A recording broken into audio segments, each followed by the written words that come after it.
Welcome back to the Roadside Rescue YouTube channel. I'm Ernest, and I just wanted to do a quick video because this is something I thought about the other day and got a little worried when I heard the talk around this subject.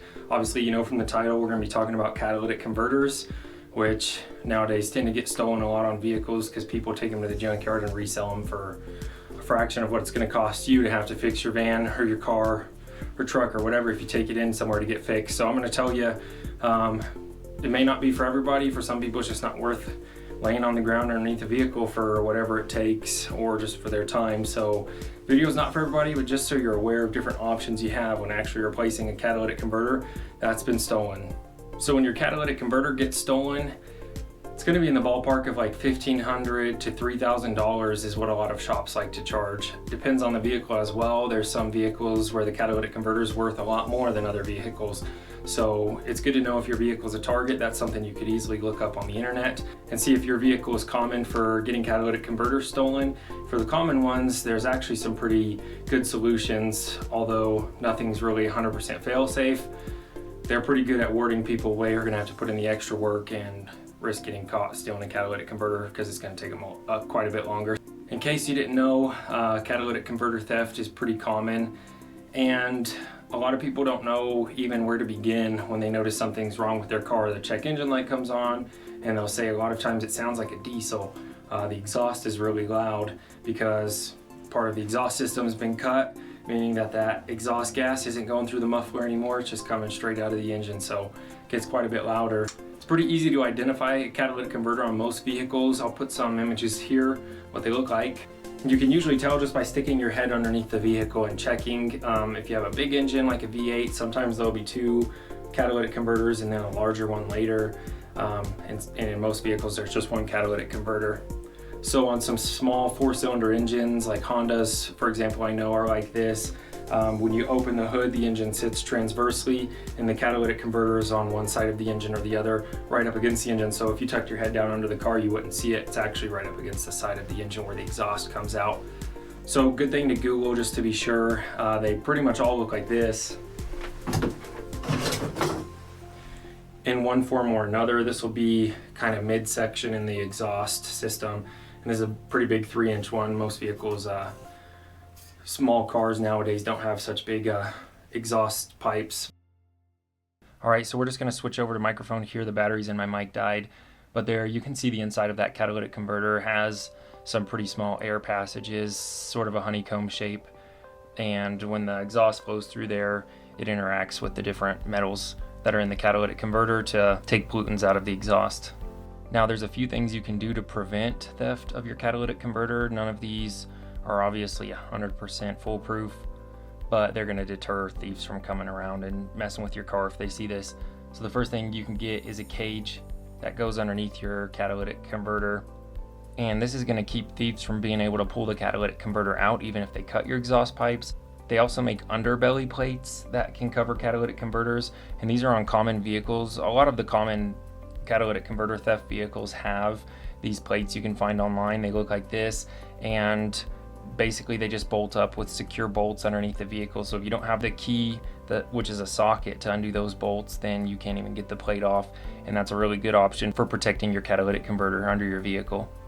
Now the last option is just a car alarm or a motion sensitive alarm, and aftermarket car alarms are a touchy subject with cars because a lot of times they'll cause issues, security issues where your car won't let it start. It's a pretty common issue I see on call outs.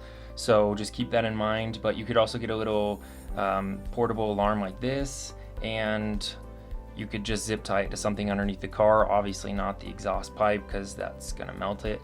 Essentially, this is pretty sensitive, and if somebody goes to jack up your car or whatever and it senses movement, then it'll set off that alarm and draw attention to the scene, so that person's less likely to stick around with all that noise. Everything that you'd need to replace your catalytic converter, you can find in the description down below, at least some generic examples. So if you have a 2-inch exhaust pipe and I linked to 2.5, you can always use that. So let's get into how you can actually replace your catalytic converter and save a ton of money. Again, these catalytic converters you can get for around $100, $120.